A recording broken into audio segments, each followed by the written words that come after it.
അപ്പോൾ എല്ലാ കാലത്തും ഈ പുതിയ തലമുറയെ വളരെ ഭയത്തോടു കൂടിയാണ് പഴയ ആളുകൾ കണ്ടിരുന്നത്. അത് ഈ അടുത്ത കാലത്തൊന്നും അല്ല കേട്ടോ. നിങ്ങൾ സോക്രട്ടീസ് ജീവിച്ചിരുന്ന കാലത്ത്, സാക്ഷാൽ സോക്രട്ടീസ് ജീവിച്ചിരുന്ന കാലത്ത് ചർച്ചകൾ നോക്കിയാൽ അറിയാം, ഈ പുതിയ തലമുറ എല്ലാം നശിപ്പിക്കും. ഏത് BC 4-ാം നൂറ്റാണ്ടിലാണ് പറയുന്നത്. ഇതെക്കാലത്തും കാണാം. നമ്മൾ ഇന്ദുലേഖ വായിച്ചാൽ അറിയാമല്ലോ അല്ലേ, സൂര്യനമ്പൂരിപ്പാടും പഞ്ചമേനോനൊക്കെ പറയുന്നുണ്ട്, ഇതാ നശിച്ച് നാറാണക്കല്ല് എടുത്തു കഴിഞ്ഞു എന്ന് പറയുന്നുണ്ട്. 1920-കളിൽ കുമാരനാശാനും വള്ളത്തോളൊക്കെ ജീവിച്ചിരുന്ന കാലത്ത് മലയാള കവിതയുടെ കൂമ്പടഞ്ഞു എന്ന് പറഞ്ഞിരുന്നു. അതായത് വള്ളത്തോളം ആശാനും ജീവിച്ചിരുന്ന കാലത്താണ്. അപ്പോൾ എന്നതുപോലെ ഞങ്ങളെപ്പോലുള്ള യാഥാസ്ഥിതികൃത എല്ലാത്തിൻ്റെയും കൂമ്പടഞ്ഞു എന്ന് പറയുന്നുണ്ട്. ഇതെല്ലാം നശിക്കാൻ പോവുകയാണ് എന്നുള്ള ഒരു ആദിപ്രളയത്തിൻ്റെ അല്ല അന്ത്യപ്രളയത്തിൻ്റെ ഒരു ഭീഷണിയുടെ നിഴലിലാണ് നമ്മളുള്ളത്. പക്ഷെ ചരിത്രം ഒരിക്കലും ഒരുപോലെ ആവർത്തിക്കുന്നില്ല, അത് നമുക്കറിയാം. മാത്രമല്ല ഏകപക്ഷീയമായി ചരിത്രം മുന്നോട്ടും പോകുന്നില്ല, അതും അറിയണം. നിങ്ങൾക്ക് നോക്കിയാൽ അറിയാമല്ലോ. ഇപ്പോൾ ഇന്ത്യ ചരിത്രം നോക്കിയാൽ, വിശദാംശങ്ങളിലേക്ക് ഞാൻ പോകുന്നില്ല, നെഹ്റുവിൻ്റെ കാലത്ത് നിന്ന് ഈ കാലത്തിലേക്ക് എത്തിയാൽ ഇന്ത്യ മൊത്തത്തിൽ പുരോഗതിയിലേക്കാണോ പോയത്? ഒരു ചോദ്യമാണല്ലോ.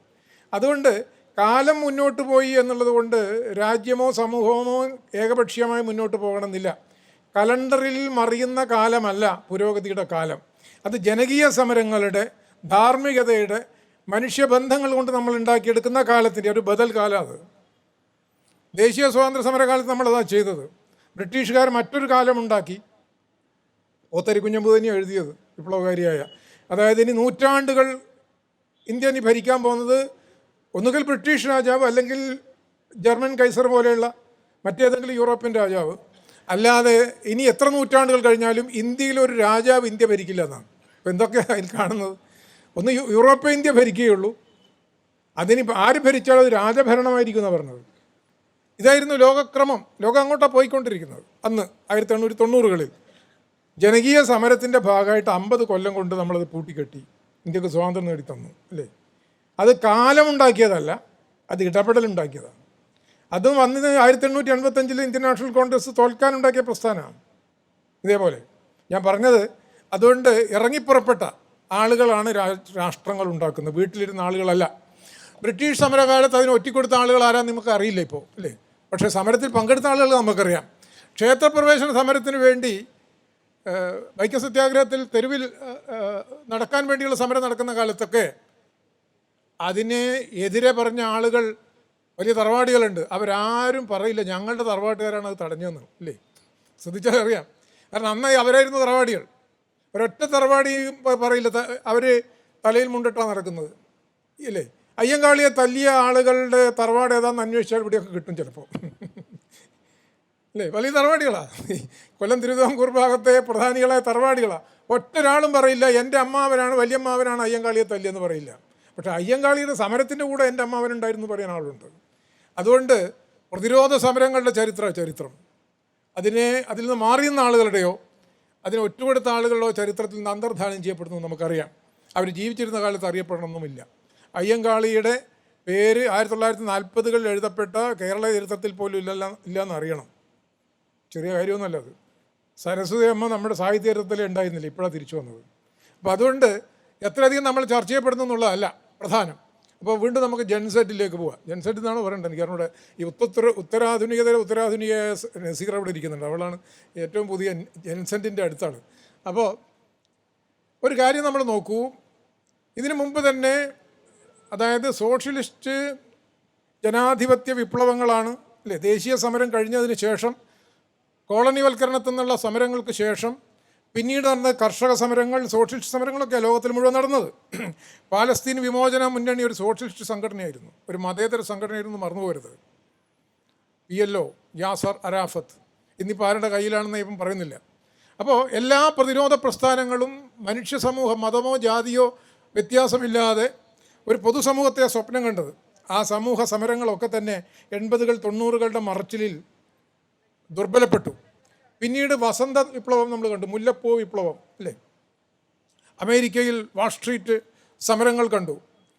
ഇപ്പോൾ ഏറ്റവും ഒടുവിൽ നേപ്പാളിലൊരു സമരം കണ്ടു. നിങ്ങൾ പത്രം വായിക്കുന്നതിന് നല്ല ധാരണ അല്ലേ. ഇവിടുന്ന് ഞാൻ എത്ര പേര് പത്രം വായിച്ചിട്ടുണ്ടെന്ന് ചോദിച്ചാൽ ഒരു ബുദ്ധിമുട്ടാണ്, അവിടെ ചോദിക്കുന്നില്ല അല്ലേ. നിങ്ങൾ ഇറങ്ങിപ്പോകാൻ സാധ്യതയുണ്ട്. പത്രം ആട്ടെ അല്ലേ, ഏതൊക്കെയാണ് പത്രങ്ങൾ എന്നൊക്കെ ഉണ്ട്. അതൊക്കെ ക്വിസ് മത്സരത്തിൻ്റെ വിഷയങ്ങളായി മാറിയിരിക്കുന്നു ഇപ്പം. അപ്പോൾ പക്ഷേ ആ ജെൻസെറ്റ് സമരം, അതായത് നേപ്പാളിനെ കുറിച്ച് മാത്രം ഞാൻ പറയാം. ഇതിൽ ഏറ്റവും പുതിയ തലമുറ ഉന്നയിച്ച ആവശ്യങ്ങൾ ജനാധിപത്യപരമായിരുന്നു. അവർ പുതിയ ആളുകളാണ് സംബന്ധിച്ചു, ശരീരം കൊണ്ട് DNA ഏറ്റവും പുതിയ പതിപ്പാണ് അവർ. പക്ഷേ അവർ രാജാധിപത്യത്തിനും കൂടി വാദിച്ച ആളുകളാണ്. ഇപ്പോഴുള്ള ജനാധിപത്യത്തിന് പകരം നേപ്പാൾ രാജാവിൻ്റെ ജന്മശതാബ്ദിക്ക് വേണ്ടിയിട്ടൊക്കെ, അതിൽ വിശദാംശങ്ങളിലേക്ക് പോകുന്നില്ല അല്ലേ, ജന്മവാർഷികത്തിനൊക്കെ വേണ്ടി ആൾക്കാർ ഇവിടുന്ന് പോകുന്നത്. അപ്പോൾ ഏകപക്ഷീയമായി അങ്ങോട്ട് പോകുന്നു ധരിക്കേണ്ടതില്ല, പുരോഗതിയിലേക്ക് ധരിക്കേണ്ടതില്ല. തിരിച്ചുപോക്കിനും ശക്തിയുള്ള ഒന്നാണ് പുതിയ തലമുറ.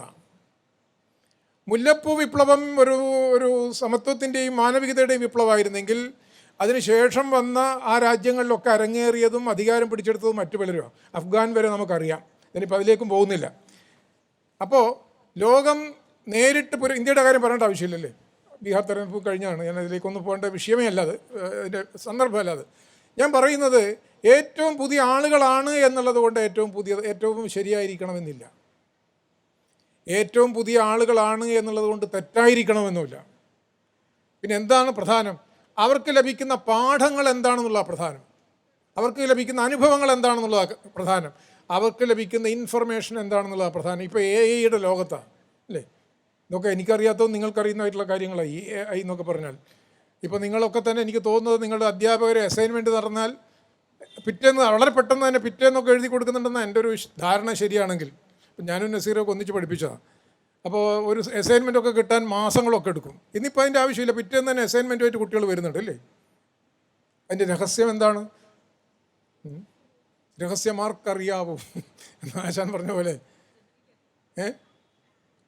ഓപ്പൺ സിസാം എന്ന് പറഞ്ഞാൽ അല്ലേ, ആ പഴയ ആലിബാബയുടെ കഥ പോലെയാണ്. ഒരു ഉത്തരവ് കൊടുത്താൽ മതി കുമാരനാശാനെ കുറിച്ച് ഇപ്പോൾ AI പറഞ്ഞാൽ വള്ളത്തോളിനെ കുറിച്ചാണ് അത് എഴുതിത്തരും. അതുപോലെ കാര്യം. അങ്ങനെ പരാജയപ്പെട്ട ആളുകൾ ഇവിടെ ഉണ്ടാവുന്ന എൻ്റെ ധാരണ അല്ലേ. അതെ, അതൊരു കാര്യമാണ്. അത് തന്നെ എഴുതി കൊണ്ടുവരുന്നുണ്ടാവും അല്ലേ കുട്ടികൾ. അപ്പോൾ ഞാൻ പറഞ്ഞെന്താണെന്ന് വെച്ചാൽ, അത് എന്തിൻ്റെ പ്രശ്നമല്ല, AI പ്രശ്നമല്ല. അതിന് കിട്ടുന്ന ഇൻപുട്ട് എന്താണോ, അതിന് കൊടുക്കുന്ന ഇൻഫർമേഷൻ കണ്ടൻറ് എന്താണോ, അതായിട്ടാണ് അത് മാറുന്നത്. അപ്പോൾ നമ്മളിപ്പോൾ കൊടുക്കേണ്ട ജനാധിപത്യത്തിൻ്റെയും മാനവികതയുടെയും മൂല്യങ്ങളുടെ പാഠങ്ങളാണ് പുതിയ തലമുറക്ക് കൈമാറുന്നതെങ്കിൽ അവരത് പുനരുൽപ്പാദിപ്പിക്കും. അതല്ല മതവർഗീയതയുടെയോ രാജാധിപത്യത്തിൻ്റെയോ ഫ്യൂഡലിസത്തിൻ്റെയോ ജാതിക്കോയ്മയുടെയോ സവർണതയുടെയോ മതരാഷ്ട്രവാദത്തിൻ്റെയോ യുക്തികളാണ് അവരെ പഠിപ്പിക്കുന്നതെങ്കിൽ അത് തന്നെ അവർ പുനരുൽപ്പാദിപ്പിക്കും. അത്രയേ ഉള്ളൂ. അല്ലാണ്ട് അവരുടെ പ്രശ്നമല്ല അത്. ആ പാഠങ്ങൾ ഉൽപ്പാദിപ്പിക്കുന്നൊരു കാലത്താണ് നമ്മുടേത് പോലുള്ളൊരു സംഘടനയുടെ പ്രസക്തി വർദ്ധിക്കുന്നത്. കാരണം കേരള സമൂഹം എന്താണെന്നും അത് നടന്നു വന്ന വഴികൾ എന്താണെന്നും നമ്മൾ ഉൽപ്പാദിപ്പിച്ച മാനവിക മൂല്യങ്ങൾ എന്താണെന്നും നമ്മുടെ കവിതയും സാഹിത്യവും കഥയും ഒക്കെ തന്നെ ഉൽപ്പാദിപ്പിച്ച അടിസ്ഥാനപരമായ കാര്യങ്ങൾ എന്താണ് എന്നും അറിയുന്ന ഒരു തലമുറയാണ് മലയാള ഐക്യവേദിയിൽ കൂടെ, വിദ്യാർത്ഥി മലയാള വേദിയിൽ കൂടെ വളർന്നു വരുന്നത്. ഇപ്പോൾ വിശദാംശങ്ങളിലേക്ക് ഞാൻ പോകുന്നില്ല, വീണ്ടും പറയാം. നമ്മൾ പ്രതീക്ഷിക്കാത്തൊരു കാര്യമാണ് നടന്നത്. ഇപ്പോൾ ഡൽഹിയിലെ സ്ഫോടനം കണ്ടല്ലോ. ഒരു ഡോക്ടർ അല്ലെങ്കിൽ ഡോക്ടർമാരെ അതിൻ്റെ പിന്നിൽ. ഞാനൊരു ലേഖനം എഴുതിയിരുന്നു, ഡോക്ടർമാരുടെ രോഗം എന്ന് പറഞ്ഞിട്ട്. നമ്മൾ പ്രതീക്ഷിക്കില്ലല്ലോ, വിവരമില്ലാത്ത ആളുകളാണ് ഇതൊക്കെ ചെയ്യുന്നതെന്നാണ് നമ്മൾ കരുതി. അവരൊക്കെ ഗുണ്ടകളായിട്ടാണ് കരുതിയിരുന്നത്. ഇപ്പോൾ ഡോക്ടറെ ഗുണ്ടെന്ന് വിളിക്കാൻ പറ്റുമോ? നോക്കൂ. ഇനി ഡോക്ടർമാരെക്കാൾ വലിയ ആളുകളുണ്ട്. ഇപ്പോൾ കഴിഞ്ഞ ദിവസം വാട്സൺ എന്ന് പറഞ്ഞൊരാൾ മരിച്ചതായിട്ട് അറിയാം. ആരായിരുന്നു അത്? DNA കോഡ് വേർതിരിച്ച ആളിൽപ്പെട്ട ആളല്ലേ. DNA വാട്സൺ ക്രീക്ക് പരീക്ഷണം കണ്ടെത്തൽ നോബൽ സമ്മാനമൊക്കെ നേടിയതാണ്. നോബൽ സമ്മാനത്തിനേക്കാൾ അപ്പുറം എന്തെങ്കിലും സമ്മാനമുണ്ടോ? ഇല്ല, നമ്മുടെ അറിവിലില്ല. മഹാന്മാരായ പലർക്കും കൊടുത്തിട്ടില്ല എന്നുള്ള വേറെ കാര്യം. ലോകം കണ്ട ഏറ്റവും വലിയ സാഹിത്യകാരന്മാരിൽ ഒരാളായ ആദ്യം 2-3 പേരെടുത്താൽ ഏറ്റവും വലിയ എഴുത്തുകാരനിൽ ഒരാളായ ടോൾസ്റ്റോയ്ക്ക് കൊടുക്കാത്ത സമ്മാനമാണ് ഈ നോബൽ സമ്മാനം. 1906 നോബൽ സമ്മാനം സ്ഥാപിച്ചു, സാഹിത്യം ഉൾപ്പെടെ. 1910 ടോൾസ്റ്റോയ് അന്തരിച്ചത്, അദ്ദേഹത്തിന് കൊടുത്തിട്ടില്ല. ആ കാലം മുതൽ സമാധാനത്തിനുള്ള നോബൽ സമ്മാനമുണ്ട്, മഹാത്മാഗാന്ധിക്ക് കൊടുത്തിട്ടില്ല. അതുകൊണ്ട് നിങ്ങൾക്കൊന്നും നോബൽ സമ്മാനം കിട്ടാത്തതിൻ്റെ കാരണം ഈ പാരമ്പര്യമുള്ളതുകൊണ്ട് അല്ലേ, മനസ്സിലായല്ലോ. അതുകൊണ്ട് നോബൽ സമ്മാനം കിട്ടുക എന്നുള്ള അത്ര വലിയ കാര്യമല്ല. എങ്കിലും സയൻസിൻ്റെ കാര്യത്തിൽ ചില കാര്യങ്ങളൊക്കെ ഉണ്ട് അല്ലേ. അത് അങ്ങനെ ഐഡിയോളജിക്ക് അപ്പുറത്തുള്ള ചില തലങ്ങളുണ്ട്. കണ്ടെത്തൽ വളരെ പ്രധാനമാണ്. പക്ഷേ അതേ വാട്സൺ തന്നെ കറുത്ത വർഗ്ഗക്കാർക്ക് വേണ്ടത്ര ബുദ്ധിയില്ല, അവർക്കൊരിക്കലും വെള്ളക്കാരുടെ ഒപ്പം എത്താൻ കഴിയില്ല എന്ന് പ്രസംഗിച്ച് നടത്തുന്നതിൻ്റെ പേരിൽ ഈ നോബൽ സമ്മാന ജേതാവിനെ ലബോറട്ടറിയിൽ നിന്ന് പുറത്താക്കിയിരുന്നു. മനസ്സിലായോ? ജ്ഞാനമുണ്ട്, വിവരമുണ്ട്, വിദ്യാഭ്യാസം തിരിച്ചു പറയും അല്ലേ, വിദ്യാഭ്യാസമുണ്ട്, വിവരമില്ല. എന്ന് പറയാം. അപ്പോൾ അതുകൊണ്ട് ടെക്നിക്കലായ അറിവുകൾ കൊണ്ട് മാത്രം, വാട്സനേക്കാൾ ടെക്നിക്കലായ അറിവുള്ള ആളുകളാണ് പുതിയ തലമുറ, അതുണ്ടാകണമെന്നില്ല. അതുണ്ടാകണമെങ്കിൽ ഈ നിലയിൽ നാം ഇത് ഉൽപ്പാദിപ്പിക്കുന്ന പുതിയ മേഖലകൾ ഉണ്ടാവണം. അത്തരമൊരു മേഖലയാണ് മലയാള ഐക്യവേദിയും വിദ്യാർത്ഥി മലയാള വേദിയും. ഇവിടെ നടക്കുന്ന ചർച്ചകൾ, നമ്മൾ ഇടപെടുന്നത്, നമ്മൾ പലതരം കുടുംബ പാരമ്പര്യങ്ങളിലാണ് നമ്മൾ വരുന്നത്, അല്ലേ? നമ്മൾ ആ കുടുംബത്തിൽ തന്നെ, ഇപ്പം ഞാൻ എൻ്റെ കുടുംബത്തിൽ തന്നെ നിന്നാൽ ഞാൻ എൻ്റെ അച്ഛൻ്റെയും മുത്തച്ഛൻ്റെയും കഥ പറഞ്ഞ് നടക്കുന്ന ഒരു തറവാടിയായിട്ട് മാറും. ഞാൻ ജനിച്ച മതത്തിൻ്റെ അകത്ത് തന്നെ ഒതുങ്ങിപ്പോയാൽ ഞാൻ ആ മതത്തിൻ്റെ വക്താവായിട്ട് മാറും. ഞാൻ എൻ്റെ ജാതിയുടെ മതത്ത് മാത്രം ഒതുങ്ങിപ്പോയാൽ ഞാൻ അതിൻ്റെ വക്താവായി മാറും. എൻ്റെ ജാതിയും എൻ്റെ മതവും മാത്രം പഠിപ്പിക്കുന്ന സ്ഥാപനങ്ങളിലാണ് ഞാൻ വളരുന്നതെങ്കിൽ ഒരപരനെ കാണാതെ, അവരാരാണെന്നറിയാതെ അവരെക്കുറിച്ചുള്ള കെട്ടുകഥകൾ ഉണ്ടാക്കി, അല്ലേ, ആ അവരർക്കെതിരെയുള്ള വിദ്വേഷം പകർത്തുന്ന ആളായിട്ട് ഞാൻ മാറും. ഇപ്പോൾ പല വിദ്യാഭ്യാസ സ്ഥാപനങ്ങളും ഇനി വരാൻ പോകുന്നത് ആലോചിച്ച് നോക്കൂ. ഇനി വരാൻ പോകുന്ന സ്വാശ്രയ കോളേജുകളൊക്കെ മതങ്ങളാണ് ഏറ്റെടുക്കാൻ പോകുന്നത്. നമ്മളൊക്കെ ഇവിടെ ഇരിക്കുന്നതിൻ്റെ ഒരു കാരണം നമ്മളൊക്കെ പൊതുവിദ്യാഭ്യാസത്തിൽ പങ്കെടുത്തു എന്നുള്ള മിക്കവാറും ആളുകൾ, അല്ലേ? ഒരു പൊതുവുണ്ട്. നമുക്ക് മുസ്ലിം ആരാണ്, ക്രിസ്ത്യാനി ആരാണെന്നുള്ളത് നമുക്ക് വ്യത്യാസം തോന്നാത്ത നമ്മളൊക്കെ ഒന്നിച്ചാണ് പഠിച്ചത്. നമുക്കറിയാം ഇവരൊക്കെ ആരാണ്, തൊട്ടറിയും. പക്ഷേ ഇതറിയാതെ ദൂരെ നിർത്തിയിട്ട് കെട്ടുകഥകളാണ് ഉണ്ടാക്കുന്നതെങ്കിൽ അവരവിടെ നിർത്തിയിട്ട് എനിക്ക് ബോംബുണ്ടാക്കി അവരെ, അതേത് ജാതിയായാലും ഏത് മതമായാലും ഉണ്ടാക്കാൻ കഴിയുന്ന മട്ടിൽ ലോകം നിഷേധാത്മകമായ മൂല്യങ്ങൾ ഉണ്ടാക്കുമ്പോഴാണ് ഹിന്ദുവും ക്രിസ്ത്യാനിയും മുസ്ലിമും ഒരുപോലെ ഭക്തി അനുഭവിച്ചൊരു ഭാഷയിലാണ് ഞാൻ ജനിക്കുന്നതെന്ന് അറിയുമ്പോൾ മലയാളം ഇതിനെയൊക്കെ ഐക്യപ്പെടുത്തുന്നതാണ്. ജ്ഞാനപ്പാന മലയാളത്തിലാണ്, മൊഹ്യുദ്ദീൻ മാല മലയാളത്തിലാണ്, പുത്തൻപാന മലയാളത്തിലാണ്. ഇത് മുഴുവൻ ഐക്യപ്പെടുത്തുന്നു ഇതുവഴി, അല്ലേ? അധ്യാത്മരാമായണം 1860 വരെയൊക്കെ ഏകദേശം ഒരു ഹിന്ദു ഗ്രന്ഥ, അല്ലേ? ഹിന്ദു എന്ന് പറയേണ്ട സവർണ ഹിന്ദു എന്ന് പറയാം. നമ്മുടെ പല കലകളും അങ്ങനെയായിരുന്നു, അതായത് ജാതികൾക്കകത്താണ് ഉണ്ടായിരുന്നത്. ഇതെങ്ങനെ അതിന് പുറത്തേക്ക് പോയി? പുറത്തേക്ക് പോയത് അച്ചടിച്ചിട്ട് ആ കൃതി എൻ്റെ കയ്യിൽ, അല്ലെങ്കിൽ അവിശ്വാസിയുടെ കയ്യിൽ, അന്യമതക്കാരുടെ കയ്യിൽ കിട്ടുമ്പോൾ ആ മതവിശ്വാസമില്ലാതെ, ആ ഭക്തി ഇല്ലാതെ തന്നെ എനിക്കതിനെ ആസ്വദിക്കാൻ കഴിയും. ഞാൻ രാമഭക്തനൊന്നുമല്ല, പക്ഷേ രാമൻ്റെ സീതയുടെയും ബന്ധത്തെ എനിക്ക് കാണാൻ കഴിയും. എൻ്റെ സൗന്ദര്യബോധം കൊണ്ട് അതിനെ ആസ്വദിക്കാനും വിമർശിക്കാനും കഴിയും. ഒരു ചിന്താവിഷ്ടയായ സീത എനിക്ക് എഴുതാൻ കഴിയും. അപ്പോൾ അവിടെ അച്ചടിയിലൂടെ ആ മതപാഠത്തെ മതേതര പാഠമാക്കി, മതം കൊണ്ടെടുക്കുന്ന ആൾക്ക് അതിനെ അങ്ങനെ കൊണ്ടെടുക്കാം, അല്ലാത്ത ആളുകൾക്ക് ഇതിനെ സാഹിത്യ പാഠമായി കൊണ്ടെടുക്കാം. സാഹിത്യ പാഠമായിട്ട് അധ്യാത്മരാമായണം മാറുന്നത് ഒരു മുസ്ലിമിൻ്റെയോ ക്രിസ്ത്യാനിയുടെയോ അവിശ്വാസിയുടെ കയ്യിൽ കിട്ടുമ്പോഴാണ്. അതല്ല, മതഗ്രന്ഥങ്ങൾക്കോ തന്നെയാണ് സ്ഥിതി. ഇപ്പോൾ ഖുറാനിലെ മൂല്യങ്ങൾ എനിക്ക് സ്വാംശീകരിക്കാൻ എനിക്ക് മാർഗം കൂടേണ്ട ആവശ്യമില്ല. അച്ചടിച്ചെൻ്റെ കയ്യിൽ കിട്ടുമ്പോൾ അതിൻ്റെ സാഹോദര്യ മൂല്യം ഞാൻ സ്വീകരിക്കുന്നു. ബൈബിളിലെ സ്നേഹം എന്ന് പറയുന്ന മൂല്യം മാർഗം കൂടാതെ തന്നെ എനിക്ക് ബൈബിളിലൂടെ ലഭിക്കുന്നു അച്ചടിച്ചിട്ട്. അങ്ങനെ ജ്ഞാനത്തിൻ്റെ ഒരു ജനാധിപത്യവൽക്കരണം 19-ാം നൂറ്റാണ്ടിലുണ്ടാകുന്നു. അപ്പോഴാണ് ഹിന്ദു മുസ്ലിം ക്രിസ്ത്യാനി എന്നുള്ളതിനപ്പുറത്ത് ഒരു മലയാളി ജനിക്കുന്നത്. കേരളം രൂപീകരിക്കപ്പെടുന്നതിന് മുമ്പ് തന്നെ നമ്മൾ മനസ്സുകൊണ്ട് ഇതെല്ലാം പരസ്പരം വായിക്കാനും അങ്ങോട്ടും ഇങ്ങോട്ടും ചോദ്യം ചെയ്യാനും മതത്തിൻ്റെ അതിർത്തികൾ ലംഘിച്ചുകൊണ്ടുള്ള സൗഹൃദങ്ങൾ രൂപപ്പെടുത്താനും മതസാഹിത്യത്തിനപ്പുറത്ത് സാഹിത്യത്തെ അനുഭവിക്കാനും കലയെ അനുഭവിക്കാൻ കഴിയുന്ന ആളുകളായി മാറുന്നു. മാപ്പിളപ്പാട്ട് മാപ്പിളല്ലാത്ത ആളുകൾ എഴുതാനും പാടാനും തുടങ്ങുന്നു. പി ഭാസ്കരൻ കായല അരികത്ത് വളയെറിഞ്ഞപ്പോൾ എന്നുള്ള കേരളം കണ്ട ഏറ്റവും വലിയ മാപ്പിളപ്പാട്ട് എഴുതുന്നു. കൂടിയാട്ടവും മോഹിനിയാട്ടവും ഭരതനാട്യമൊക്കെ ആ പ്രത്യേക മതത്തിൻ്റെ അതിർത്തികൾ ലംഘിച്ചുകൊണ്ട് മറ്റുള്ള മാൻസിയെ പോലുള്ള ആളുകളൊക്കെ ഇപ്പോൾ അഭിനയിക്കുന്നു, കളിക്കുന്നു, ഒക്കെ തിരിച്ചും മറിച്ചും. മാർഗം കളിയുടെ ടീമിൻ്റെ അകത്ത് ക്രിസ്ത്യാനികൾ മാത്രമല്ലല്ലോ ഉള്ളത്, ഒപ്പന ടീമിൻ്റെ അകത്ത് മുസ്ലിം കുട്ടികൾ മാത്രമല്ലല്ലോ ഉള്ളത്. ഇങ്ങനെ 19-ാം നൂറ്റാണ്ട് വരെ മതത്തിൻ്റെ അകത്ത് ഒതുങ്ങിയിരുന്ന കലയെയും സാഹിത്യത്തെയും എല്ലാവരുടെയും ആക്കി തീർക്കുന്ന സമയത്താണ് നമ്മൾ ഭാഷാപോഷണി സഭയും, അല്ലേ, കവിസമാജവും ഒക്കെ ഉണ്ടാകുന്നത്. അപ്പോഴാണ് പിന്നാലെ സമസ്ത കേരള സാഹിത്യ പരിഷത്തും ഭാഷയ്ക്ക് വേണ്ടിയുള്ള പൊതുപ്രവർത്തനം ഉണ്ടാകുന്നത്. കേരളത്തിലെ അവർണർക്ക്, കീഴ്ജാതികൾ എന്ന് വിളിക്കപ്പെട്ട ആളുകൾക്ക് പ്രവേശനം ക്ഷേത്രങ്ങളിലില്ലെങ്കിലും എല്ലാവർക്കും കടന്നു ചെല്ലാൻ കഴിയുന്ന ഒരു ആത്മവിദ്യാലയം അല്ലെങ്കിൽ ആധ്യാത്മ സ്ഥാപനം വന്നിരിക്കുന്നു. അതാണ് മലയാളം എന്ന് പണ്ഡിറ്റ് KP കറുപ്പൻ പറയുന്നു. നമുക്ക് ഈ സവർണരുടെ ക്ഷേത്രത്തിലേക്ക് പ്രവേശനമില്ലെങ്കിൽ കുഞ്ഞിക്കുട്ടൻ കവിത നമുക്ക് വായിക്കാം, അതേപോലെ ഒന്ന് എഴുതാം, അതിന് വിമർശിക്കാം, അല്ലേ? അതിന് രാജാവിനെ തന്നെ വിമർശിക്കാം. കൊച്ചി രാജാവിനെ അദ്ദേഹം വിമർശിച്ച് കവിത എഴുതി. അപ്പോൾ മലയാളം എന്ന് പറയുന്ന ഭാഷയാണ് നമ്മൾ ഐക്യപ്പെടുത്തി. അതില്ലെങ്കിൽ നമ്മൾ അച്ചടിക്ക് മുമ്പിലേക്ക് തിരിച്ചു പോകും. ശ്രദ്ധിച്ചാൽ അറിയാം, ആ ഒരു അനുഭവ പാഠം, ആ സൗന്ദര്യാത്മക വിദ്യാഭ്യാസം ഇല്ലെങ്കിൽ, അതില്ലാത്തതാണ് ഈ ഡോക്ടർമാരുടെ പ്രശ്നം എന്ന് എൻ്റെ ധാരണ. അതില്ലാത്തതാണ് നമ്മളിപ്പോൾ കാണുന്ന മുഴുവൻ തന്നെയും, ലോകത്തിലെല്ലായിടത്തും. അതിൽ ജാതി മത വ്യത്യാസമല്ല ഞാൻ പറയുന്നത്.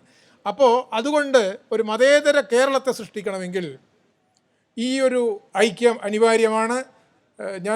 എനിക്ക് രാഷ്ട്രീയം ഉണ്ടെങ്കിലും ഞാൻ പറയാം, തെരഞ്ഞെടുപ്പ് രാഷ്ട്രീയത്തിൽ എപ്പോഴും വോട്ടാണ് പ്രധാനം, അല്ലേ? അവിടെ ചില കാര്യങ്ങൾ തുറന്നു പറയാൻ അവർക്ക് പറ്റില്ല. കാരണം പിറ്റേ ദിവസം തെരഞ്ഞെടുപ്പിന് നിൽക്കേണ്ടതാണ്. നമ്മളാരും തെരഞ്ഞെടുപ്പിന് നിൽക്കാൻ പോകുന്നില്ല. അങ്ങോട്ട് സത്യം പറയാം നമുക്ക്, അല്ലേ? സത്യം പറയാം. അങ്ങനെ സത്യം പറയുന്ന, സൗന്ദര്യത്തെക്കുറിച്ച് പറയുന്ന, മതേതര ജാതീതര സ്ത്രീ പുരുഷ വിവേചനങ്ങൾക്കപ്പുറത്തുള്ള കാര്യങ്ങൾ പറയുന്ന ഒരു കൂട്ടായ്മ ഇവിടെ ഉണ്ടായിരിക്കുമ്പോഴാണ് നിങ്ങളുടെ മാതൃസംഘടനകൾ, നിങ്ങൾ പല സംഘടനകളും പ്രവർത്തിക്കുന്ന ആളുകളാണ് രാഷ്ട്രീയമായിട്ട്. ആ സംഘടനകൾക്കകത്തും ഈ മൂല്യങ്ങൾ സ്ഥാപിക്കണമെങ്കിൽ ഇവിടെ നിന്നുള്ള ഈ പ്രസ്ഥാനം ശക്തിപ്പെടണം. അതുകൊണ്ടാണ് നമ്മൾ മതേതര ജനാധിപത്യ ബോധമുള്ള എല്ലാവരുടെയും കൂട്ടായ്മയാണെന്ന് പറഞ്ഞത്. ഇന്ത്യയെ സൃഷ്ടിച്ച എല്ലാ പ്രസ്ഥാനങ്ങളുടെയും പ്രതിനിധികൾ ഇവിടെ ഉണ്ട്. അത് അവരുടെ മൂല്യങ്ങൾ അപ്ഡേറ്റ് ചെയ്യണമെങ്കിൽ, അല്ലെങ്കിൽ നവീകരിക്കപ്പെടണമെങ്കിൽ ഇത്തരത്തിലുള്ള കൂടിച്ചേരലുകൾ അനിവാര്യമാണ്. ആനന്ദ് എന്നുള്ള എഴുത്തുകാരനെ എത്ര പേർക്ക് അറിയാമെന്ന് എനിക്ക് അറിഞ്ഞുകൂടാ. ആനന്ദ് എന്നുള്ള എഴുത്തുകാരനെ കേട്ട ആളുകളുണ്ട്. മുൾക്രാജ് ആനന്ദല്ല, ആനന്ദ് പഠിപ്പിക്കാനുണ്ടായിരുന്നു.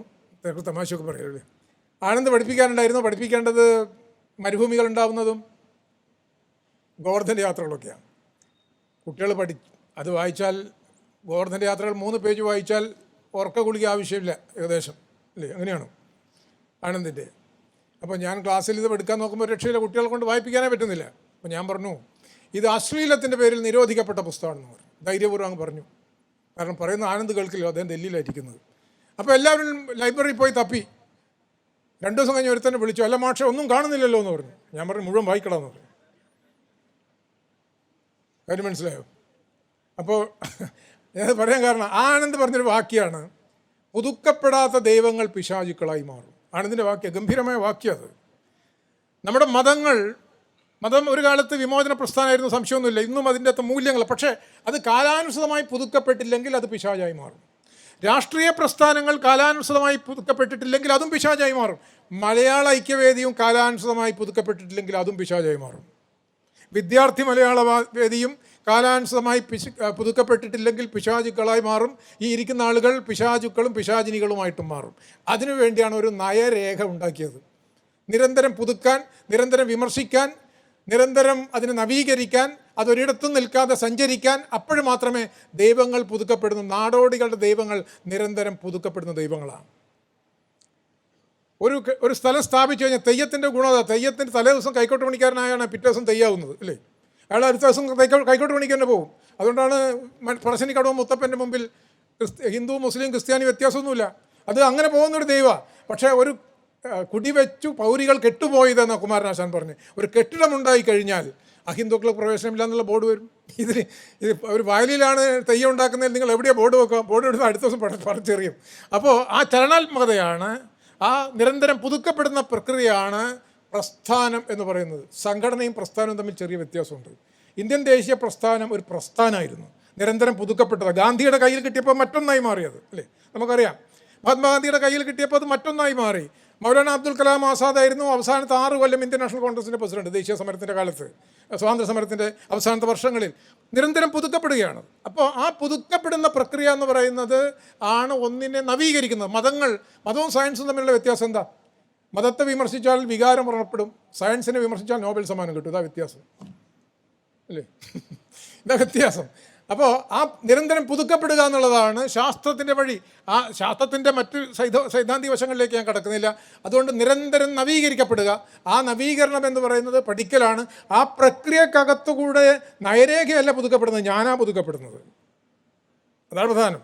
ഇന്ത്യൻ നാഷണൽ കോൺഗ്രസിൽ 1916 കൂടിയാണ് ഇന്ത്യയിലെ കർഷകരുടെ രംഗപ്രവേശം ചെയ്യുന്നത്. കാരണം ചമ്പാരൻ സമരമൊക്കെ അപ്പോഴഘട്ടത്തിലാണ് ഏറ്റെടുക്കുന്നത്. അതുവരെ ബ്രിട്ടീഷുകാരോടൊപ്പം നിന്ന് അവർക്ക് തുല്യരായി കോട്ടൊക്കെ ധരിച്ച് ഫോട്ടോ ഒക്കെ എടുത്ത്, അന്ന് ഈ ഇതില്ലാത്തത് വലിയ കാര്യം, ഈ എന്താ നിങ്ങൾ പറയുക, ഇൻസ്റ്റാഗ്രാമൊന്നും ഇല്ലാത്തത് വലിയൊരു കാര്യമാണ്.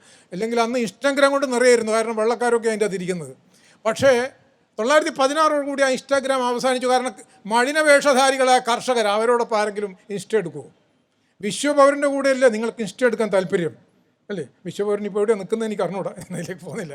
അപ്പോൾ ആ ഈ പറയുന്ന ആളുകൾ, കർഷകരൊക്കെ കടന്നു വന്നപ്പോഴാണ് ഇന്ത്യൻ ഭാഷകളും ഇന്ത്യൻ നാഷണൽ കോൺഗ്രസിലേക്ക് കടന്നു വന്നത്. ഇന്ത്യൻ ഭാഷകൾ, മലയാളം ഇന്ത്യൻ നാഷണൽ കോൺഗ്രസിലേക്ക് കടന്നു വന്നു. അതുകൊണ്ട് എന്തായി, പ്രവിശ്യകൾ കോൺഗ്രസ് ഉണ്ടാക്കേണ്ടത് ഭാഷാടിസ്ഥാനത്തിലാണെന്ന് വന്നു. അല്ലാതെ രാജാവിൻ്റെ ഭരണത്തിനനുസരിച്ചല്ല. അങ്ങനെയാണെങ്കിൽ തിരുവിതാംകൂറും കൊച്ചിയും ഒക്കെ വരേണ്ടത്. അങ്ങനെയല്ല, അത് ഒരേ ഭാഷ സംസാരിക്കുന്നു, നേരത്തെ പറഞ്ഞ ഒരേ സാഹിത്യവും കലയും കൊണ്ട് പരസ്പരം ബന്ധിതമായ സമൂഹം. അതെന്ത് സമുദായം? മതസമുദായമല്ല, ജാതി സമുദായമല്ല, അതൊരു സൗന്ദര്യാത്മക സമുദായമാണ്. കലയാൽ, ചരക്കുകൾ കൊണ്ടല്ല, അനുഭൂതികൾ കൊണ്ട്. ഇന്ദുലേഖ വായിച്ചതിൻ്റെ അനുഭൂതികൾ കൊണ്ട് ഇണക്കപ്പെട്ട ആളുകൾ അല്ലേ? അല്ലെങ്കിൽ ആശാൻ്റെ കവിത വായിച്ച് അതിൻ്റെ അനുഭൂതികൾ കൊണ്ട് ഇണക്കപ്പെട്ട ആളുകൾ, അല്ലെങ്കിൽ KP കറുപ്പൻ്റെ കവിതകൾ വായിച്ച് അതിൻ്റെ അനുഭൂതികൾ കൊണ്ട് ഇണക്കപ്പെട്ട ആളുകൾ. ആ ഇണക്കപ്പെട്ട അതിന്മേലാണ് ഇന്ത്യൻ നാഷണൽ കോൺഗ്രസിനെ രൂപീകരിക്കേണ്ടതെന്നാണ് 1920 നാഗ്പൂർ കോൺഗ്രസ് സമ്മേളനം പറഞ്ഞത്. 21 ഒറ്റപ്പാലത്താണ് KPCC രൂപപ്പെടുന്നത്. അപ്പോഴാണ് ജാതി മത വ്യത്യാസമില്ലാതെ, ആണ് പെണ്ണ് വ്യത്യാസമില്ലാതെ എല്ലാവരും മലയാളികൾ എന്നുള്ള രീതിയിൽ ആദ്യമായിട്ട് ഐക്യപ്പെടുന്നത്. അതുകൊണ്ട് ആദ്യം മലയാളം ഉണ്ടായി, പിന്നീട് കേരളത്തെക്കുറിച്ചുള്ള സ്വപ്നം ഉണ്ടായി. KPCC അപ്പോഴും രൂപപ്പെട്ടു. ഒരു 30-35 കൊല്ലം കഴിയുമ്പം കേരളം രൂപീകരിക്കപ്പെടുന്നുണ്ട്. കേരളമല്ല മലയാളത്തെ രൂപീകരിച്ചത്, മലയാളമാണ് കേരളത്തെ രൂപീകരിച്ചത്. ഇതെന്താ പറയാൻ കാരണം? നമ്മൾ നവംബർ 1-ാം തീയതി നമ്മൾ മലയാള ദിനമായിട്ടാണ് കൊണ്ടാടുന്നത് അല്ലേ? എന്താ കേരളവും മലയാളവും തമ്മിലുള്ള ബന്ധം? കേരളപ്പിറവി മലയാളമാകുമായിരുന്നില്ല. എങ്ങനെ ആയിരുന്നില്ലെങ്കിൽ? ഭാഷാടിസ്ഥാനത്തിലാണ് സംസ്ഥാനം രൂപീകരിക്കപ്പെട്ടിരുന്നത്. അല്ലെങ്കിൽ ഭാഷാടിസ്ഥാനത്തിൽ കേരളം രൂപീകരിക്കപ്പെട്ടതുകൊണ്ട് മാത്രമാണ് കേരളപ്പിറവി ദിനം മലയാള ദിനമായത്. നമ്മൾ ഓർമ്മിക്കണം. കാരണം ഇത് പറയാൻ കാരണം 47 മുതൽ 55 വരെയുള്ള ഇന്ത്യയിലെ ചർച്ചകളിൽ, രാഷ്ട്രീയ ചർച്ചകളിൽ ഭാഷാടിസ്ഥാനത്തിലാണ് സംസ്ഥാനം രൂപീകരിക്കപ്പെടേണ്ടത് എന്നുള്ള ആശയത്തിന് ഒരു ഘട്ടം കഴിഞ്ഞപ്പോൾ വലിയ മേൽക്കോയ്മ കിട്ടിയിരുന്നില്ല. ആലോചിക്കണം. അങ്ങനെ ആയിരുന്നെങ്കിൽ ഇപ്പോൾ ഇത് നമ്മൾ തിരുവിതാംകൂർ ആയിരിക്കും അല്ലേ? ഞാനൊക്കെ വിദേശിയായിരിക്കും, ഇവിടെ വരണമെങ്കിൽ പാസ്പോർട്ടൊക്കെ വേണ്ടി വരുമായിരുന്നു. സംസ്ഥാനമായിരുന്നെങ്കിൽ തിരുകൊച്ചി പ്രത്യേക സംസ്ഥാനവും മലബാർ പ്രത്യേക സംസ്ഥാനവും ആക്കണമെന്ന് കരുതിയ ആളുകളുണ്ട്. മലബാർ മദ്രാസ് പ്രവിശ്യയുടെ ഭാഗമാക്കണമെന്ന് കരുതിയ ആളുകളുണ്ട്. ദക്ഷിണേന്ത്യ ഒന്നാക്കി മാറ്റണം എന്ന് കരുതിയ ആളുകളുണ്ട്. കഴിഞ്ഞില്ല. പരശുരാമൻ മഴുവറിഞ്ഞ വഴിക്ക് വേണം കേരളം എന്ന് പറഞ്ഞ ആളുകളുണ്ട്. അതെവിടെയാണ്? ഗോകർണം മുതൽ കന്യാകുമാരി വരെ അങ്ങനെ കരുതിയ ആളുകളുണ്ട്. വലിയ ആളുകളാണ് അത്. പരശുരാമൻ മഴുവറിഞ്ഞ വഴിക്കാണ് കേരളം ഉണ്ടായതെങ്കിൽ അതാ കുഴപ്പം? എന്തെങ്കിലും കുഴപ്പമുണ്ടോ? കുഴപ്പമൊന്നുമില്ല. നവംബർ 1-ാം തീയതി ഒരു പരശുരാമൻ്റെ പ്രതിമ ഇവിടെ ഉണ്ടാവുമായിരുന്നു അല്ലേ? ഒരു മഴുവും ഇവിടെ ഉണ്ടാവുമായിരുന്നു. മഴ കൊണ്ട് ആരൊക്കെ വെട്ടുമെന്ന് എനിക്ക് പറയാൻ സാധിക്കില്ല ഇന്നത്തെ ഇന്ത്യയിൽ ഒന്നുകൊണ്ട്. ആ പൗരാണിക കേരളത്തെ തള്ളിക്കൊണ്ട്, ആ മതപരമായ കേരളത്തെ തള്ളിക്കൊണ്ട്, പൗരാണികമായ മിത്തിൻ്റെ കേരളത്തെ തള്ളിക്കൊണ്ട് ഹിന്ദുവിനും മുസ്ലിമിനും ക്രിസ്ത്യാനിക്കും തുല്യ അവകാശമുള്ള ഒരു ആധുനിക കേരളത്തെ രൂപപ്പെടുത്തിയെടുത്തു. അതുകൊണ്ടത് മതേതര, എല്ലാവർക്കും ഒരുപോലെ. അതുകൊണ്ടാണ് വൈക്കം മുഹമ്മദ് ബഷീർ സാധ്യമാവുന്നത്. അതുകൊണ്ടാണ് സാറാ ജോസഫ് സാധ്യമാവുന്നത്. അതുകൊണ്ടാണ് നമുക്ക് ഭാഷ പുതുക്കപ്പെടുമ്പോൾ നമ്മൾ പുതുക്കപ്പെടുന്നത്. ഇല്ലെങ്കിൽ മതം പുതുക്കപ്പെടുമ്പോഴേ നമ്മൾ പുതുക്കപ്പെടൂ. മതം എപ്പോഴാണ് പുതുക്കപ്പെടുക എന്നറിയില്ല. ഭാഷയിൽ വരുന്ന ഓരോ തരം മാറ്റങ്ങൾക്കനുസരിച്ചിട്ട് നമ്മുടെ അനുഭൂതി മണ്ഡലം പുതുക്കപ്പെടുന്നത്. ഇപ്പോൾ ഇന്ദുലേഖയും കുമാരനാശാനൊന്നും വായിച്ചിട്ടില്ല, എന്താ കുഴപ്പം? നിങ്ങൾക്ക് കുഴപ്പമുണ്ടോ? ജീവിക്കാൻ സാഹിത്യത്തിൻ്റെയും ഭാഷയുടെ ഒന്നും ആവശ്യമില്ല. അതിപ്പം ഇവിടെ നമ്മളെക്കാൾ ബുദ്ധിയുള്ള നായ്ക്കൾ ജീവിക്കുന്നുണ്ടല്ലേ? ഞാൻ നമ്മളെക്കാൾ ബുദ്ധിയുള്ളതെന്ന് പറയാൻ കാരണം ഞാൻ കുറച്ചു കാലമായിട്ട് വീട്ടിൽ നായ്ക്കളെ വളർത്തുന്നുണ്ട്. അതുകൊണ്ട് എനിക്ക് മനസ്സിലായത് മനുഷ്യരെക്കാളും വിവേകശക്തി കൂടുതലുള്ള ജീവികളാണെന്നുള്ള. കാരണം ഒരുപാട് അതിജീവനം അതിന് ആവശ്യമുണ്ട്. അതുകൊണ്ട് ബുദ്ധിയും കൂടുതലുണ്ട്. അതുകൊണ്ട് ഭാഷയില്ലെങ്കിലും ഈ കണ്ടതൊന്നും ഇല്ലെങ്കിലും ജീവിച്ചു പോകാം, അതിന് കുഴപ്പമൊന്നുമില്ല. അന്നം കിട്ടിയാൽ മതി. പക്ഷേ മനുഷ്യനായി ജീവിക്കണം എന്നുണ്ടെങ്കിൽ, മനുഷ്യ ചരിത്രത്തിൽ എല്ലാ അനുഭൂതികളും അനുഭവിച്ചുകൊണ്ട് ജീവിക്കണമെങ്കിൽ, ഒരാളായി ജീവിക്കുന്ന ഘട്ടത്തിൽ തന്നെ ലോകത്തിലെല്ലാ മനുഷ്യരുടെയും അനുഭൂതി മണ്ഡലങ്ങളെ മുഴുവൻ സ്വാംശീകരിച്ച് ഒരാൾ പലരായി ജീവിക്കാനുള്ള ഒരേ ഒരു സാഹചര്യം നമ്മുടെ ഈ ജീവിതത്തിനകത്താണെന്ന് അറിഞ്ഞുകൊണ്ട് ജീവിക്കണമെങ്കിൽ മാതൃഭാഷാ വിദ്യാഭ്യാസം, മാതൃഭാഷാ സാഹിത്യ വിദ്യാഭ്യാസം ആവശ്യമാണ്. ഇന്ദുലേഖ കൊണ്ടാണ് നമ്മൾ ഭ്രമത്തിന് പകരം പ്രേമം എന്നൊരു മൂല്യം കണ്ടുപിടിച്ചത് അല്ലേ? സൂര്യനമ്പൂരിപ്പാടിൻ്റെ മൂല്യം ഭ്രമമാണ്, കാണുന്നതിൻ്റെ പിന്നാലെയാണ്. ഇപ്പോഴെനിക്ക് അറിഞ്ഞൂടാ കേട്ടോ എങ്ങനെയാണ് ക്യാമ്പസ് എന്നുള്ളത്, എങ്കിലും പറയാം. കുമാരനാശാൻ്റെ കവിതയിൽ നിന്നാണ് നമ്മൾ പ്രണയം എന്നൊരു മൂല്യം കണ്ടുപിടിച്ചത് അല്ലേ? പ്രണയം എന്നുള്ള മൂല്യം, സ്നേഹം എന്ന് പറയുന്ന ആധുനിക മൂല്യം, അത് കാമുകന്മാർ മാത്രമല്ല, ഭാര്യ ഭർത്താക്കന്മാർ തമ്മിലൊക്കെ ആ സ്നേഹബന്ധമുണ്ട്. ആ മൂല്യം ഇല്ലെങ്കിൽ എന്താ കുഴപ്പം? ഞാൻ പറയാം, നമ്മളൊക്കെ ക്യാമ്പസിൽ പഠിക്കുന്ന കാലത്ത് കാമുകിയെന്ന് ഞാൻ വിചാരിക്കുന്ന, പലപ്പോഴും കാമുകി എന്ന് വിചാരിക്കുമ്പോൾ അവളൊഴിച്ച് ബാക്കിയുള്ളവർക്കും അറിയാം ഇയാളാണ് കാമുകൻ അല്ലേ, കാമുകി അങ്ങനെയൊക്കെ ഉണ്ട്. എങ്കിലും അങ്ങനെയുള്ളൊരു ഘട്ടത്തിൽ ഞാൻ ഉദ്ദേശിച്ച ആളെ എനിക്ക് കിട്ടിയില്ലെങ്കിൽ ഞാനെന്താ ചെയ്യുന്നത്? ഒന്നുമില്ല, ഒരു മരത്തിൻ്റെ ചോട്ടിലിരിക്കുന്നു, ചിലപ്പോൾ കവിത എഴുതുന്നു, അല്ലെങ്കിൽ മംഗളം നേരുന്നു ഞാൻ മനസ്വിനി എന്ന് പാടുന്നു, മടങ്ങിപ്പോരുന്നു. ഇപ്പോഴെന്താ ചെയ്യുന്നത്? ഇപ്പോഴും ഞാനൊരു ആസിഡിൻ്റെ ഒരു ക്യാനുമായിട്ട് വരുന്നു, പെട്രോളിൻ്റെ ക്യാനുമായിട്ട് വരുന്നു. എനിക്ക് കിട്ടാത്ത വസ്തുവിനെ അതിന്മേൽ പെട്രോൾ ഒഴിച്ച് കത്തിക്കുന്നു. എന്താ തെറ്റ്? ഒരു തെറ്റുമില്ല. കാരണം അവർ പഠിച്ച കെമിസ്ട്രിയാണ്, അവർ പഠിച്ച ഫിസിക്സാണ്. ഇത് ആറ്റവും തന്മാത്രകളും മൂലകങ്ങളുമാണെന്നാണ് പഠിപ്പിച്ചു കൊടുത്തത്. അപ്പോൾ ആ മൂലകത്തെ രാസപ്രവർത്തനത്തോടെ ഇല്ലാതാക്കി. എന്താ തെറ്റുള്ള? അതൊരു രാസപ്രവർത്തനമാണല്ലോ. ഇങ്ങനെ ശാസ്ത്ര സാങ്കേതിക വിദ്യാഭ്യാസം അനിവാര്യമാണ്. പക്ഷേ ഈ വിദ്യാഭ്യാസം മാത്രം കിട്ടുന്ന ആൾ കാമുകിയെ ഒരു വസ്തു മാത്രമായിട്ടാണ് മനസ്സിലാക്കുന്നത്. ഇതൊരു വസ്തുവല്ല, ഇതൊരു വ്യക്തിയാണെന്നും ഞാൻ അവളെ സ്നേഹിക്കുമ്പോൾ അവൾ എന്നെയും കൂടി സ്നേഹിക്കുമ്പോൾ മാത്രമേ കാമം പ്രേമമാകുന്നുള്ളൂ എന്നും കുമാരനാശാൻ്റെ നളിനി നമ്മളെ പഠിപ്പിക്കും. എൻ്റെ ഏകധനം എൻ്റെ ജീവനും എൻ്റെ ഭോഗമതും എൻ്റെ മോക്ഷവും എൻ്റെ ഈശ്വരിടം ഈ പദാംബുജത്തിൻ്റെ സീമ ഇത് പോകിലില്ല ഞാൻ എന്ന കവിത പഠിച്ചു വരുമ്പോൾ എന്താണ് കാമുകിയുടെ മനസ്സെന്ന് പഠിക്കും. ഈ കവിതകളിലൂടെ പഠിച്ചു പോകുന്ന തലമുറയാണ് നമ്മുടെയൊക്കെ തലമുറ. അപ്പോൾ അതുകൊണ്ട് പ്രണയനൈരാശ്യം എന്ന് പറയുന്നൊരു അനുഭൂതി ഉണ്ട് നമുക്ക്, ഇല്ലേ? നമ്മുടെ സാഹിത്യം മുഴുവൻ അതാ. വെർദറുടെ ദുഃഖങ്ങൾ, ഗൈതയുടെ ദുഃഖങ്ങൾ മുതൽ രമണൻ വരെ അതിൻ്റെ മൂല്യങ്ങളാണ് നമ്മൾ ഉൽപ്പാദിപ്പിച്ചത്. ഇപ്പോൾ പ്രണയനൈരാശ്യമില്ല, കൊലപാതകങ്ങൾ മാത്രമേ ഉള്ളൂ. ഇതിനെയാണ് സൗന്ദര്യാത്മക വിദ്യാഭ്യാസം എന്ന് പറയുന്നത്. ഈ മൂല്യം അതുകൊണ്ട് ആനുഭൂതികമായി, നേരത്തെ ഞാൻ ആനന്ദിൻ്റെ കാര്യം പറഞ്ഞത്, നിങ്ങളുടെ അനുഭൂതികൾ പുതുക്കപ്പെടുന്നില്ലെങ്കിൽ കാമം എന്ന അനുഭൂതി, കാമം അനുഭൂതിയല്ല, കാമം എന്ന് പറയുന്ന മൃഗവാസന, പ്രണയം എന്ന് പറയുന്ന അനുഭൂതിയായി പുതുക്കപ്പെടുന്നില്ലെങ്കിൽ നിങ്ങൾ പിശാചായി നിൽക്കുന്ന അർത്ഥം. അതുകൊണ്ടാണ് പഠിപ്പിക്കാൻ നമ്മൾ 2009 മലയാള ഐക്യവേദിയൊക്കെ ഉണ്ടാക്കുന്ന ഘട്ടത്തിൽ നമ്മൾ എന്തുകൊണ്ട് ആശാനെ പഠിപ്പിക്കണം എന്നുള്ള തെരുവിൽ കൂടെ പ്രസംഗിച്ച് നടന്നപ്പോഴാണ് ഐക്യവേദി രൂപീകരിക്കപ്പെട്ടത്, മനസ്സിലത് രൂപീകരിക്കപ്പെട്ടത്. അതുകൊണ്ട് ഇതിന് സൗന്ദര്യാത്മക വിപ്ലവം എന്നാണ് പറയാം. അതുകൊണ്ട് റാൻസിയറെ പോലുള്ള ചിന്തകർ പറയും ഫ്രഞ്ച് വിപ്ലവത്തെക്കാളും വലിയ വിപ്ലവം ഈ അകത്ത് നടക്കുന്ന സൗന്ദര്യാത്മക വിപ്ലവമാണ്. ഇന്ദുലേഖയിൽ ഞാൻ പറഞ്ഞ ഒരു സൗന്ദര്യാത്മക വിപ്ലവമുണ്ട്. കാരണം സൂര്യ നമ്പൂതിരിപ്പാടിൻ്റെ ഭ്രമം മാധവൻ്റെ പ്രണയമായി മാറി, അല്ലേ? വലിയ വിപ്ലവം അതൊരു രേഖ, അത് മലയാളി പഠിക്കണം. അല്ലാതെ വാഴപ്പള്ളി ശാസനം മാത്രം പഠിച്ചാൽ പോരാ. അത് അവിടെ ഉണ്ട്, ഇല്ലെങ്കിലും കുഴപ്പമില്ല, അല്ലേ? പക്ഷേ ഇതിലൂടെ കടന്നു പോകുമ്പോഴാണ് നമ്മുടെ ആധുനിക മലയാളിയുടെ അനുഭൂതി മണ്ഡലം സ്വാംശീകരിക്കുന്നത്. പക്ഷേ ഇത് മാത്രം പഠിച്ചാൽ മതിയോ? ഇത് മാത്രം പഠിച്ചാൽ മതിയെങ്കിൽ ഇന്ദുലേഖയെ പോലുള്ള ഒരുത്തിയെ മാത്രം അന്വേഷിച്ച് നിങ്ങൾ നടക്കും.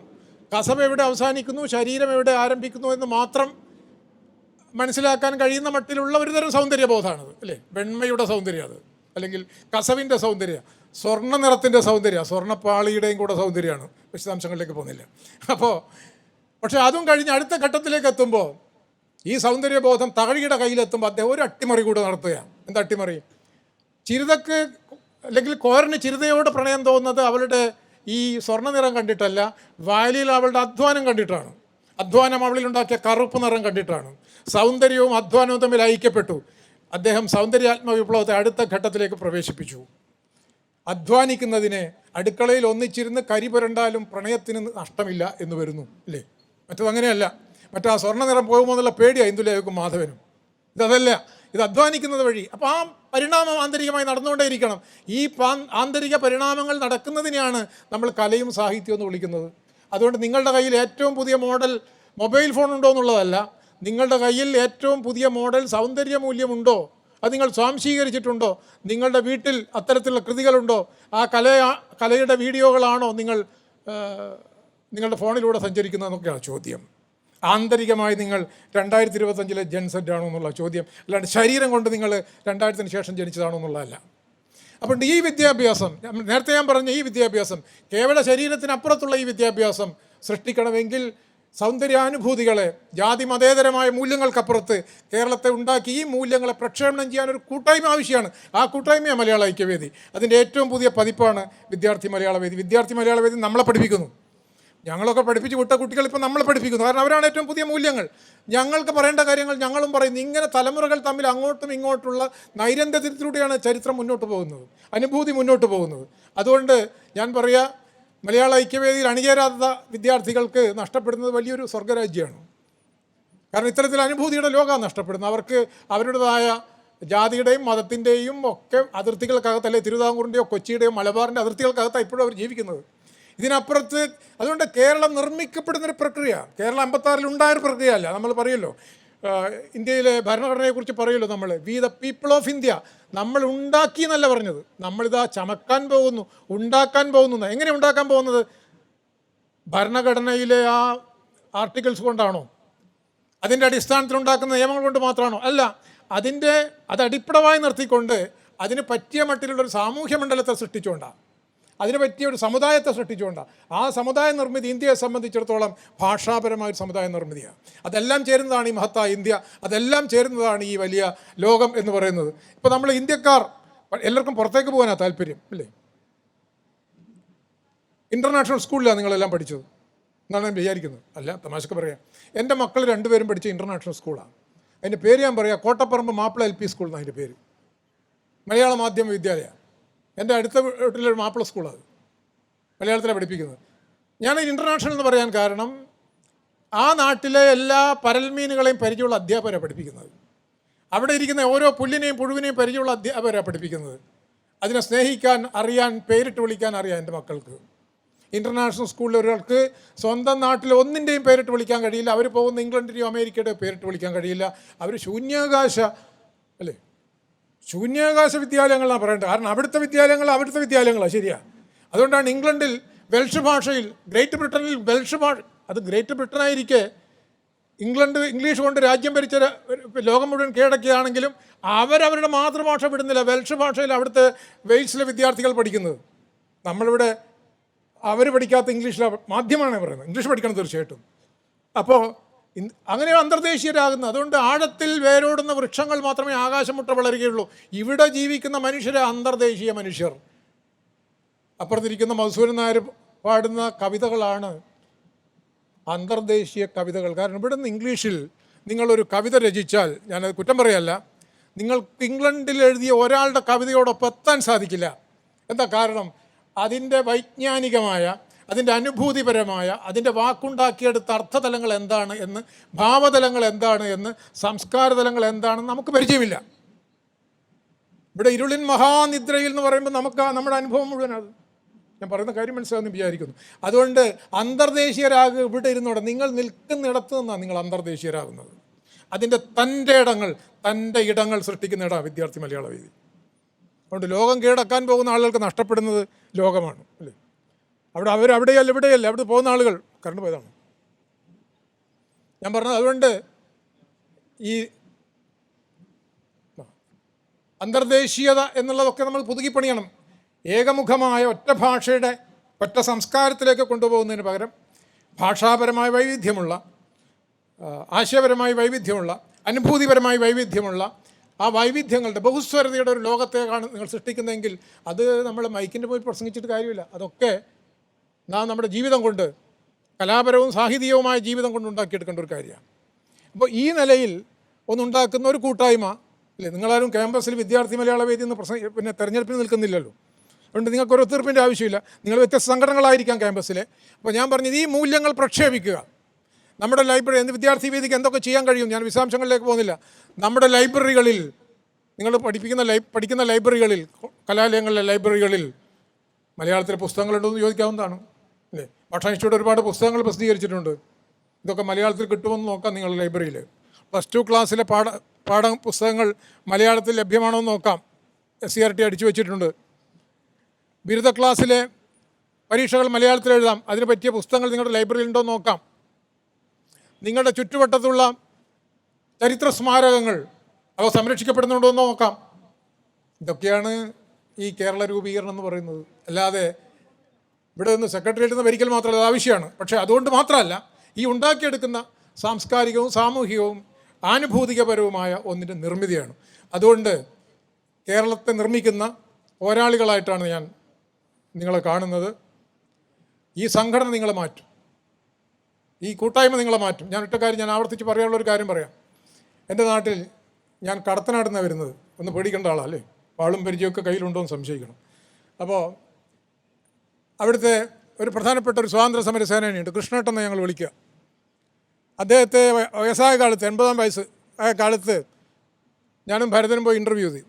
അപ്പോൾ അദ്ദേഹത്തോട് ചോദിച്ചു, നിങ്ങളെങ്ങനെയാണ് ദേശീയ പ്രസ്ഥാനത്തിലേക്ക് ആകൃഷ്ടനായത്? അങ്ങനെയൊക്കെ ചോദിക്കണ്ടേ, അല്ലേ? സർവകലാശാല ചോദിക്കുമ്പോൾ അങ്ങനെയൊക്കെ ചോദിക്കണമല്ലോ. അദ്ദേഹം പറഞ്ഞു, അല്ലടോ, അന്ന് റേഡിയോയും ടെലിവിഷനൊന്നും ഇല്ലല്ലോ. അതുകൊണ്ട് കോൺഗ്രസിൻ്റെ ജാഥ കണ്ടിട്ട് ആനയുടെ പിന്നാലെ പോയതുപോലെ പോയതാണ്. അങ്ങനെ ഞാൻ കോൺഗ്രസ്സുകാരനായി, ക്വിറ്റ് ഇന്ത്യ സമരത്തിൽ പങ്കെടുത്തു. ഒരു കാര്യം അദ്ദേഹം പറഞ്ഞു, അങ്ങനെ പോയിരുന്നില്ലെങ്കിൽ ഞാൻ ഈ നാട്ടിലെ ഏറ്റവും വലിയ റൗഡിയാകുമായിരുന്നു എന്ന് പറഞ്ഞു. മനസ്സിലാക്കണം, ഈ നാട്ടിലെ ഏറ്റവും വലിയ റൗഡിയാകുമായിരുന്ന ഒരാളെ ദേശീയ സ്വാതന്ത്ര്യ സമര സേനാനിയാക്കിയെന്ന് മാത്രമല്ല, 85-ആം വയസ്സിൽ വടകര ഗാന്ധി പ്രതിമയുടെ കീഴിൽ ഒറ്റക്കിരുന്ന് സത്യാഗ്രഹം നടത്താൻ കഴിയുന്ന ഒരു വലിയ വിമോചകനാക്കി മാറ്റി. അതാണ് പ്രസ്ഥാനം. നമ്മൾ പ്രസ്ഥാനങ്ങളിൽ ബന്ധപ്പെടുമ്പോൾ ആലോചിക്കേണ്ട കാര്യം, അതിൽ ചേരുന്നതിന് മുമ്പും ചേർന്നതിന് ശേഷവും മനുഷ്യൻ എന്നുള്ള നിലയിൽ നമ്മൾ എത്ര മുന്നോട്ട് പോയി എന്നുള്ളതാണ്.